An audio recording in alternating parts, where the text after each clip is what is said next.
Middle East has seen a lot of conflicts.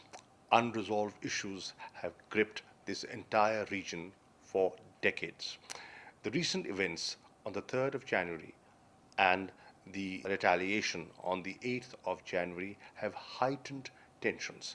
Pakistan is of the view, and the gist of the discussions I've had with other regional foreign ministers is that this region cannot afford another war, and we should play our role to de escalate and to diffuse the situation.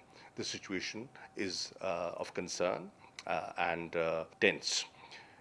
That is why Prime Minister of Pakistan, Prime Minister Imran Khan, has asked me to take a visit to Iran, Saudi Arabia, and go to the United States and meet with the leadership there and engage with other important countries so that we play our role to diffuse and de escalate.